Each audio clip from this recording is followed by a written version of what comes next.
Welcome back to the letter. At the end of the last video on this game, took a little bit of a racist turn. That's all I'm gonna say. It took a very racist turn. God. Alright, let's load game, bro. We have one more save. You'll see what I mean by it took a turn. Right here when I first opened it. This is great for the first, literally not even a minute into the video. All of a sudden, there's an awkward silence that even Rose, of all people, seems reluctant to break. Although a desire to do so is evident in the way her eyes nervously shifts to Mr. Wright. Meanwhile, Zach's grip on my arm suddenly tightens. He doesn't say anything further, but there's a conflicted look on him when I glance up. There's the face he only makes when he desperately wants to give someone a piece of his mind, but chooses not to do so. Mostly to avoid confrontation or fanning the flames to an argument. He's always been like this.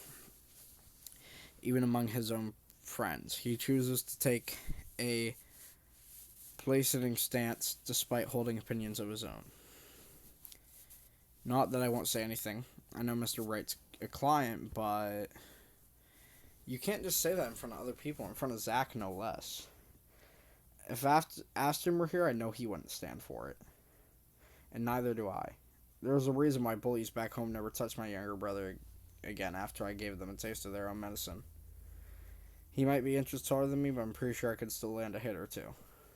Maybe if if only I'm not going to get in trouble with BRC for it. But before any punch could be thrown, Ma'am Hannah cuts in. Lucille Mitchell Wright. A full name! Okay. In a voice too firm, demanding his complete silence. What? Instead of answering, she mercilessly crosses her arms and shoots her husband a sharp, disapproving glare. That seems to have done the trick. He immediately shuts his mouth not before muttering a few inaudible words under his breath. At this, Ma'am Hannah could only sigh and shake her head. Oh, give it a rest, love. Do you have a better idea? Who knows? Positive energy might even give us what we've been waiting for. Or some peace. Let them do their job. What have we been waiting for? I don't think I was ever informed of. Nothing you should worry about right now. Anyway, we've still got a few things we need to discuss with Rosie here. Over lunch? I hope you don't mind, Isabel. We'd love to take you with us, but... Oh, no. Go ahead, ma'am. This'll take time. That's why there's two of us working on this. Rose looks like she's about to murder someone, probably me. At least she won't have to stay in a haunted property. She's getting the better end of this deal if anyone's going to ask me. Oh, wonderful. I hope the next time the three of us meet, it'll be over a closed deal, I think so too. I hope so too. I have the plans. I have the papers. Of course, ma'am. Please look forward to it. Of course, ma'am. Yes. Rose hurriedly hands me the key to the house before leaving, mouthing reminders to secure the place and harmless threats for throwing her under the bus. I return it with a reassuring smile of my own, even if she's the one who often forgets sheesh. Just like that. Gone, just as quickly as they appeared, fleeing from one scene to the next and leaving me wondering if this is simply what typical for the rich and famous. If so, I'd rather stay with my rundown apartment or a little shack back home. There's still joy in the smallest things, after all. With a house that's big, it's not surprising when the ceremony takes a few hours to finish. The sun's already high by the time we've gone through the last room. I can never say I'm devout. I'm a devout follower of my own faith, even with Mama and Papa's teachings. But hearing every word Father Norman uttered as we went around the house has put me at ease. All of a sudden, the mansion doesn't seem so scary anymore. Maybe there is an end to this. Perhaps this is the end. Father Norman bids us goodbye upon exiting the mansion grounds. He has business in the village nearby, he says, a minute gesture to reach out to the members of their parish every once in a while. It reminds me of a distant memory of helping hands and a few kind smiles that helped my family pull through when times were tough. but before he leaves... Isabella, a word before I go? Zachary hasn't been really forthcoming with your situation, and it is something I understand it wasn't his to share. But whatever burdens you, know that it's not a permanent fixture in your life. Oh. Besides, you have people to bear it with. I bite back the harsh retorts before they come out, asking it with a smile as we wave the good priest off. His words, though meant to comfort, has only left a bitter taste in my mouth. And if they don't believe you, what am I to do? Hand leans briefly on my shoulders, taking me out my thoughts before they take a sullen turn. My smile doesn't quite reach my ears when I turn to him. Say, do you want to go somewhere? Right now? Where to? Anywhere in the city. I'll leave it up to you. Hang out with Zach. It wouldn't hurt. I've got some stuff I need to buy. Groceries. And there's a shop I want to check. Is it real food this time? Let me guess. Rebecca? She's just worried about you. Even I can't eat that much instant noodles. Listen here, Zach, I like you, and I like Rebecca, but you need to stop telling me how to live my life, okay? I want to eat as many instant noodles as I can. Listen, ignore how many cups and bowls of them there is in my room, or else I'm gonna smack you a good one. Think of it as a talent. Exactly! Let's just go, Zach. I smile, a real one this time, devoid of any unpleasant thoughts, no happiness. I'm joking. Regardless of what happened between us these past few days, I don't want to think harshly of them. Zach had me wait on a nearby bench upon arriving, prior to going off somewhere. He hasn't returned since, and it's been a good 20 minutes of being left alone, entirely to my thoughts. In this weather, the city park gives off a lazier, more languid vibe than usual. Where children are usually seen running around and playing, there are now people lying, leaning back on their picnic blankets, simply enjoying the afternoon sun.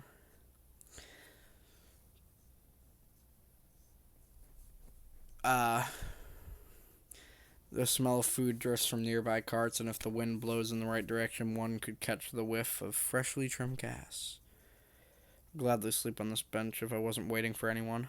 Soon enough, I see his hulking figure running towards me.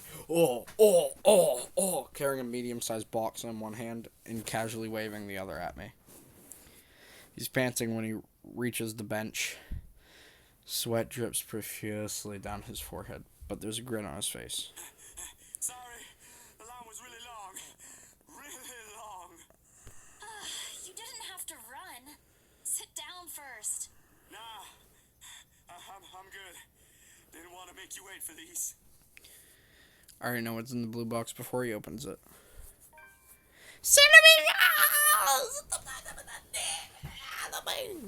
With a white cream cheese glaze, buddy. The very same one I bought after I sold my first property. After I met Zach, Ash, and Becca. Funny how such a small thing could trigger a distant memory, no matter how mundane it is. I don't say no to free food, but why is he getting me these now? What for? He leans on the empty space beside me, wiping the sweat off his forehead before answering. Apology. And as thanks for yesterday and the other day. You don't have to buy me anything, Zach. You were upset. You haven't been yourself recently, and people kind of miss that, you know? Are you just saying that, or... No, really. Rebecca told me. You know how she is. Ashton, too. Ashton was an ass. He should have been named Ashhole instead. That's what you call him. He went a little overboard, yeah. I can talk to him if you want. He'll still tease me about it, even if it's Rebecca telling him to stop. Besides, I can handle him. You always do.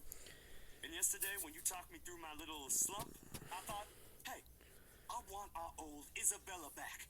Are you still upset? There are times when I wish Zach had been my big brother, or Becca, my older sister. Maybe life would have been a little easier then. Maybe Papa wouldn't be as sick as he is. Maybe. Maybe I wouldn't be alone here. Again, if they are what I wish them to be, I wouldn't be here. I wouldn't have met Ash, too.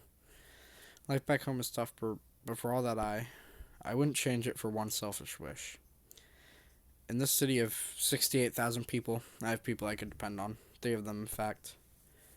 When you think about it, when you compare the numbers to the odds of finding someone like this, amidst a sea of nameless people, I'm lucky. Thanks a lot for today, Zach.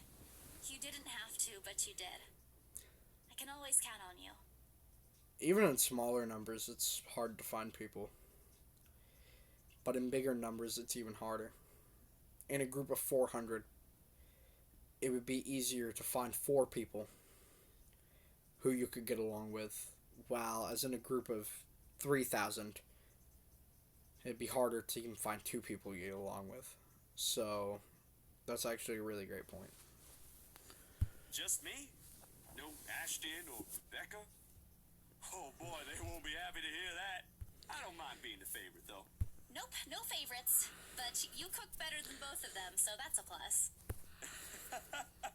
It's always been fool with you, ain't it? Listen, I'm used to just a, noodles diet, so whenever I get something besides noodles, I'm a little bit happy.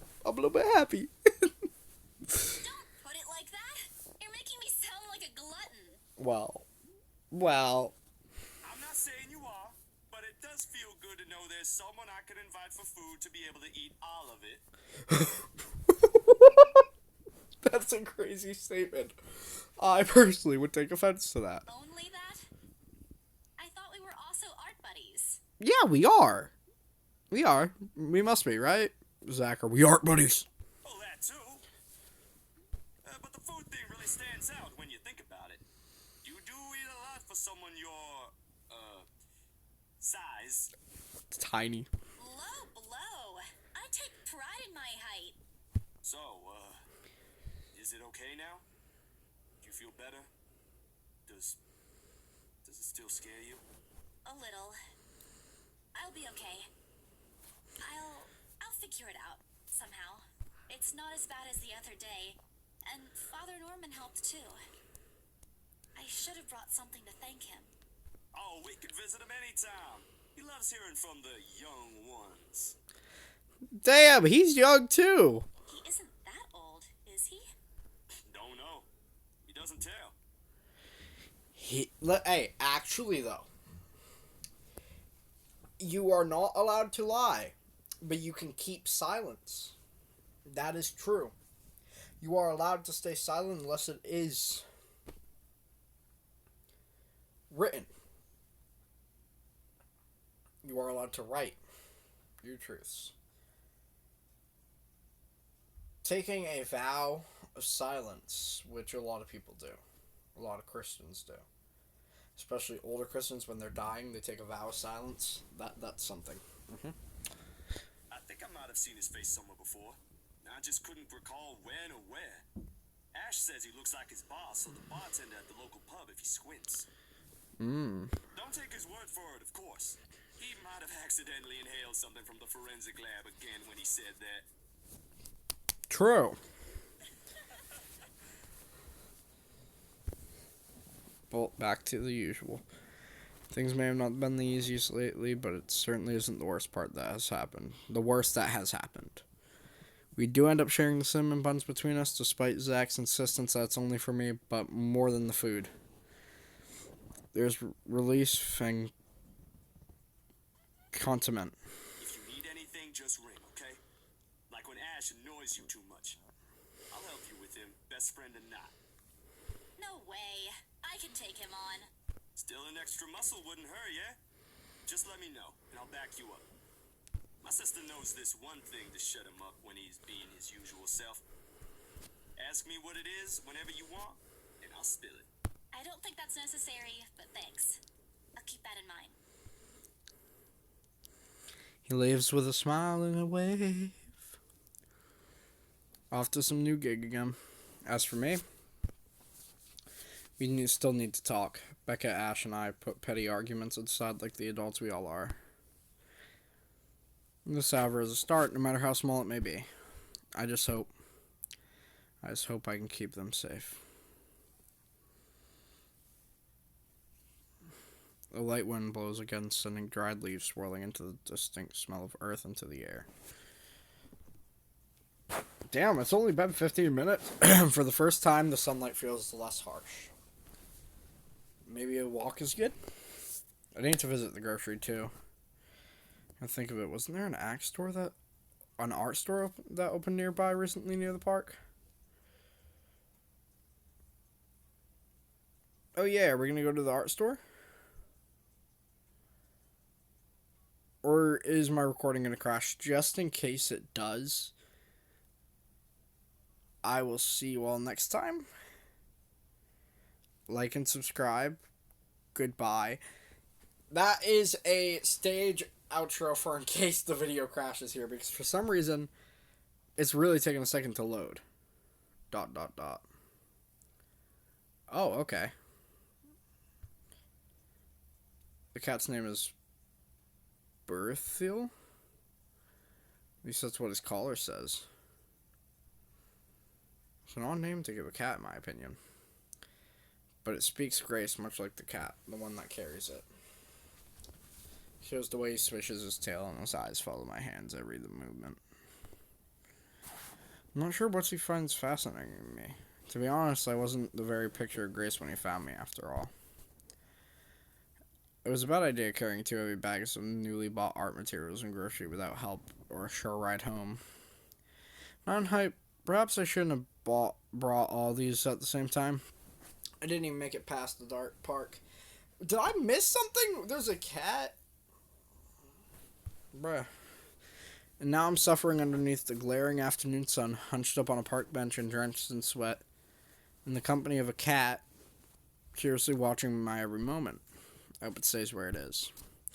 It's just a black cat, but back at home, they're considered ill omens. Don't look at me like that.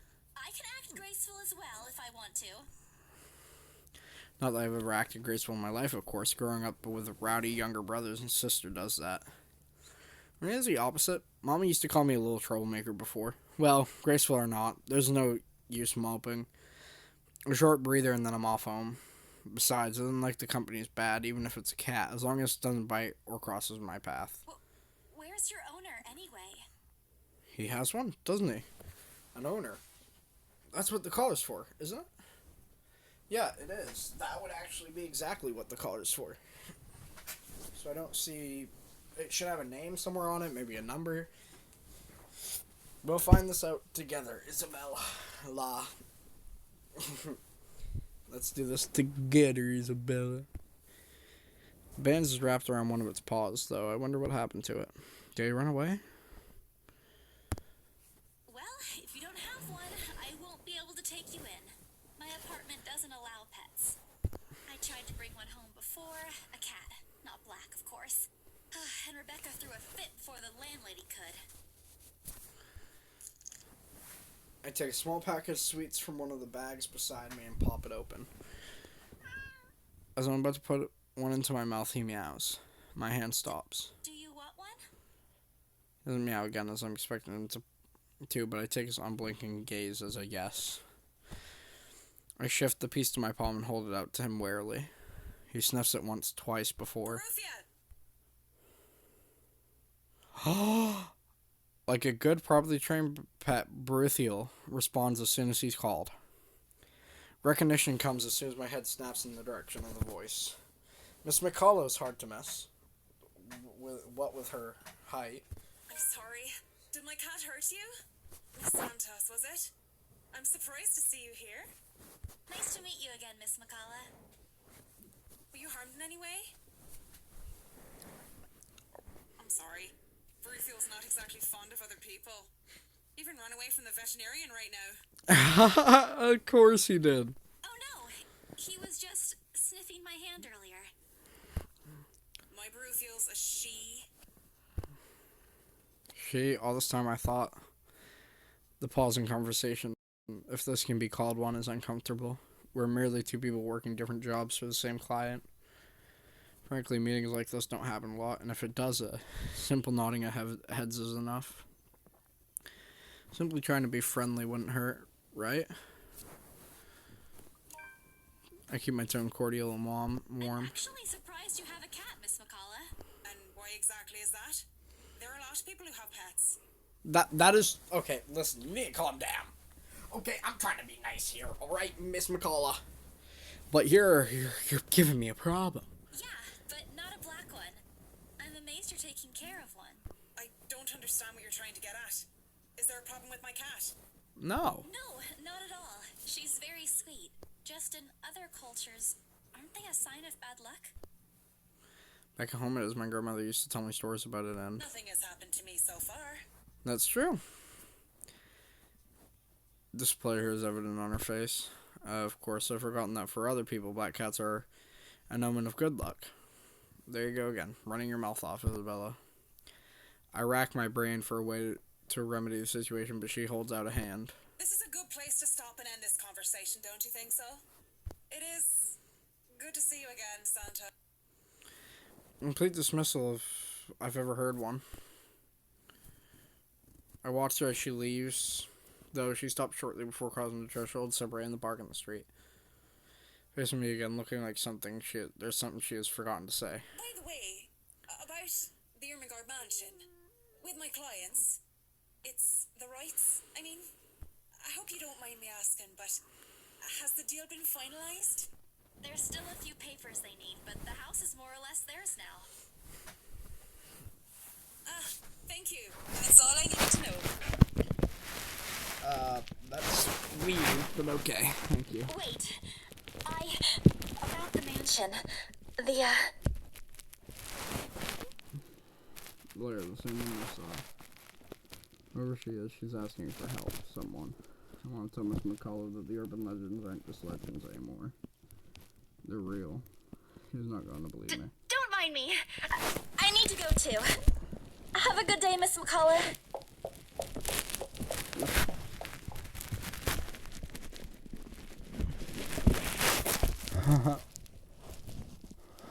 In that moment, what I'm carrying in my hands weighs far lighter than the overwhelming guilt trying to consume me.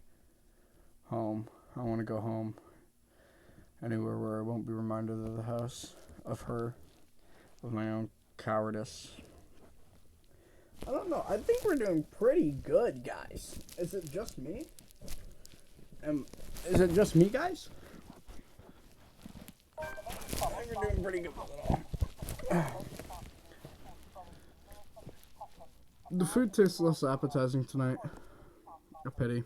One would think that someone who had been on a continuous binge of instant noodles would find a home-cooked meal enjoyable. But it isn't. Hunger isn't what is gnawing at me tonight. Neither are my sore muscles. The TV runs loudly in the background, but what it says barely registers in my brain. It's hard when the things you're trying to forget keep returning to the forefront of your mind. It distracts you. Eats at you. Devours you. I wish this would stop. I wish I wasn't the one who picked it up. I wish it was somebody else. In other local news, a woman was found dead in her home yesterday evening. What? Luxbourne police officials are currently investigating the crime scene, but has classified the case as homicide. Huh? The victim, identified as Rose Pamela Cooper, 33 years old, working as a real estate agent. No, you're joking. You're joking. They're joking. Yep, they're joking. They're joking. Rose, you're alright, girl. You're alright. I'm going there now. I'm going to your house. Rose, wait, what? No. No, it's a joke. It's a joke. You're telling me she read the note. No.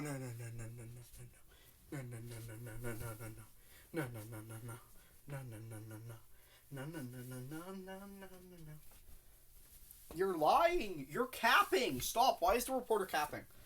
I thought reporters were supposed to tell the truth, or at least tell a very, less worrying version of the truth. What is this BS?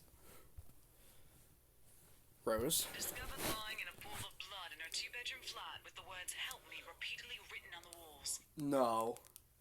No, you're joking. You're joking.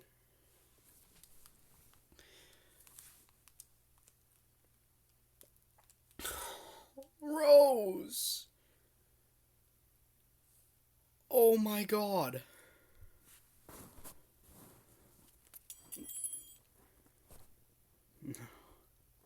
This isn't what I want. This isn't supposed to happen. No, this is supposed to happen. No one's supposed to die. Those are just stories, right? Legends? That's what everyone has kept telling me, so why? And I immediately I rushed to my study table in search of my phone.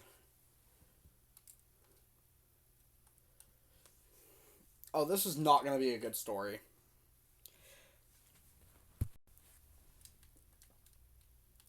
I'm about to cry. My hand, cold from dread, clings tightly to it as soon as I touch its edges. A piece of folded paper, the letter lying assumedly beside it, slips to the floor when I pick up the device. But I pay it no mind. There are more important things. Right now, I need to call her. I was with her. I was just with her not too long ago and she was okay. No.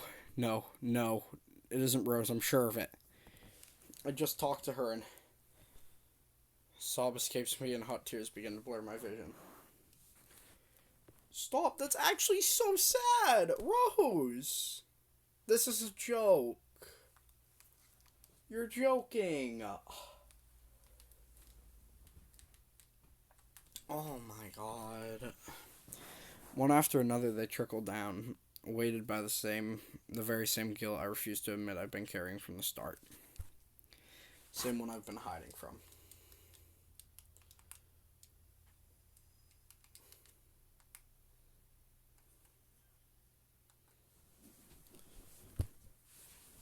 Same one that has put the people I care about in danger. My hands shake as I navigate to Rose's number on my contacts list. She'll answer right, that's what she always does. She'll pick it up and tell me to turn down the waterworks and call me a wuss afterwards. Please answer, Rose. Again and again I dial, whispering, praying, pleading. Come on, Rose. Don't do this to me. Please pick up. I know you're there, Rose. You're not dead. Please tell me you're not. This adds to the series of deaths and disappearances that has plagued Luxbourne in the recent years. The authorities are currently looking at a possible link with the notorious Anselm Butcher case. A deafening static sounds from my phone speakers. In my ears, I can only hear the screams, her pleas, her whispers. We are not safe. Oh my god, Rose. I'll do another video on this. I'll see you all next time. Bye bye.